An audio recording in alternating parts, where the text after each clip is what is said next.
नमस्कार। आज हम एक ऐसी कहानी या कहूं एक ऐसे रहस्य की तह तक जाएंगे जो सदियों से एक गांव की सांसों में बसा है। एक स्थानीय इतिहासकार होने के नाते मेरा हमेशा से लोक कथाओं की तरफ एक अलग ही झुकाव रहा है। और आज का विषय एक श्रापित कुआं है। डर, सामाजिक नियम और कुछ ऐसी घटनाएं जिन्हें शब्दों में बांधना मुश्किल है, उनका एक अजीब सा मेल है ये कथा। तो बिना वक्त गंवाए सीधे इस लेजेंड के पीछे के तथ्य और अनुभवों को समझते हैं। इस पूरी कथा की शुरुआत या कह लीजिए इसका सेंटर पॉइंट एक आवाज है। हर रात उस कुएं से एक औरत के रोने की आवाज आती थी। जरा सोचिए इस बारे में। ये सिर्फ कोई आवाज नहीं थी जो हवा में आई और चली गई। इसने तो पूरे गांव के लोगों की मानसिकता ही बदल दी थी।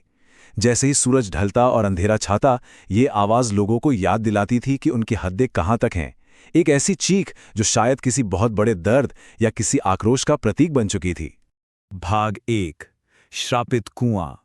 आखिर इसने गांव में इतना खौफ कैसे पैदा किया? अब देखिए, इस गांव के कुछ बहुत ही सख्त नियम थे और एक लोक इतिहासकार की नजर से देखूं तो ये समझना बड़ा दिलचस्प है कि डर कैसे सामाजिक नियम बनाता है। पहली बात, ये कुआं गांव की सीमा के बिल्कुल बाहर था, तो एक तरह से वो जगह अपने आप में ही अलग और असुरक्षित घोषित हो गई। दूसरा बड़ा नियम, रात होने के बाद वहां भटकने पर भी पूरी तरह मनाही थी। और तीसरी सबसे अहम बात, इन नियमों को लागू कौन कर रहा था? कोई इंसान नहीं, बल्कि वो हर रात रोने वाली औरत की आवाज। ये तीनों चीजें मिलकर एक ऐसी स्ट्रॉन्ग मनोवैज्ञानिक दीवार खड़ी करती हैं कि बस ये नियम सदियों तक इस कुएं के रहस्य को जिंदा रखने का एक जरिया बन गए। भाग 2, आधी रात की जांच। जब 4 दोस्तों ने इस सच को सामने लाने का फैसला किया। उस रात आखिर हुआ क्या था? एकदम ठीक आधी रात यानी 12 बजे ये 4 दोस्त उस कुएं के पास पहुंचे। इरादा बिल्कुल साफ था, इस रहस्य का पर्दाफाश करना। लेकिन कुछ ही पल बीते होंगे कि अचानक एक बर्फीली हवा चलने लगी। ऐसे केसों में ना, ये हवा सीधा इशारा होती है कि कुछ बहुत गलत होने वाला है। उसके तुरंत बाद कुएं के बिल्कुल अंदर से किसी ने आवाज दी। और इस पूरी कहानी का क्लाइमैक्स तब आता है जब वो दोस्त उस अंधेरे कुएं में झुकते हैं और वहां एक सफेद साड़ी वाली औरत उनके हाथ पकड़ लेती है। ये टाइमलाइन दिखाती है कि कैसे एक सिंपल सी जांच देखते ही देखते एक भयानक सुपरनैचुरल रूप ले लेती है।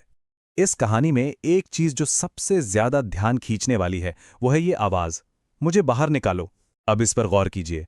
पहले गांव वाले सिर्फ रोने की आवाज सुनते थे, है ना? बस एक दूर से आती हुई ध्वनि।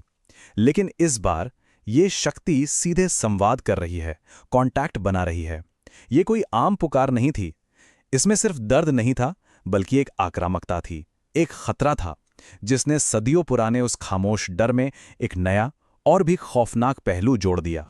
तो जैसे ही उन चारों दोस्तों ने उस गहराई में देखा, उनका सामना सीधे मौत से हुआ। उस शक्ति ने अपना रूप दिखाया, सफेद साड़ी में लिपटी एक औरत, जिसने एक झटके से उनके हाथ जकड़ लिए।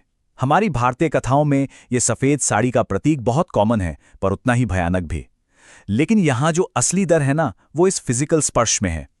एक ऐसी आवाज जिसे अब तक सिर्फ दूर से सुना जाता था, आज उसने सच में उन्हें फिजिकली पकड़ लिया था। फिजिकल वायलेंस के इस पहलू ने इस कहानी को किसी भी आम भूतहा किस्से से कहीं ज्यादा संगीन बना दिया। भाग 3, आज भी गूंजती चीखें। एक ऐसा रहस्य जो आज तक अधूरा है। अब इस घटना के परिणाम को देखते हैं, जो अपने आप में बेहद हैरान करने वाला है। पिछली रात की अगर बात करें, उन चारों दोस्तों को कुएं के अंदर उस शक्ति ने जकड़ लिया था और अगले दिन की सुबह वो चारों के चारों पूरी तरह से गायब थे, एकदम हवा में। ना कोई निशान, ना कोई सबूत, कुछ भी नहीं। इस रहस्यमयी तरीके से गायब होने ने उनके अंजाम को हमेशा के लिए दुनिया से छुपा लिया और इस श्रापित कुएं की लेजेंड को एक ऐसी सच्चाई में बदल दिया जिसे झुठलाया नहीं जा सकता। लेकिन रुकिए, कहानी यहां खत्म नहीं होती। सच तो यह है कि आज भी यह किस्सा कोई भूली बिसरी कहानी नहीं है, बल्कि वहां की एक जिंदा हकीकत है। सुनने में अजीब लग सकता है, पर आज भी उस कुएं से उस औरत के रोने की आवाजें आती हैं। उन दोस्तों का गायब होना डर का अंत नहीं था, बल्कि उस कहानी का एक नया और लंबा चैप्टर था। वो डर, वो पाबंदियां और वो चीखती आवाज आज भी उस गांव पर ठीक वैसे ही छाई हुई है। और ये साबित करता है कि असली लोक कथाएं वक्त के साथ धुंधली नहीं होती, वो और भी गहरी और भी डरावनी होती चली जाती हैं। तो एक इतिहासकार होने के नाते, एक लोक कथाओं के रिसर्चर के तौर पर मैं ये जरूर कहूंगा कि ये केस आज भी पूरी तरह से अनसुलझा है। आखिर उस अंधेरे कुएं की उन गहराइयों में ऐसा क्या छिपा है जो आज तक हर रात रोती हुई आवाज में चीखता है? क्या वो शक्ति अब भी किसी और के आने का इंतजार कर रही है, या वो रोना सिर्फ उसके अपने क्रोध की गूंज है? सोचने वाली बात है। ये एक ऐसा सवाल है जो किसी के भी जहन में कई और सवाल खड़े कर देगा। हमारा आज का ये विश्लेषण यहीं समाप्त होता है। जल्द ही मिलेंगे एक नई कथा और एक नए विश्लेषण के साथ।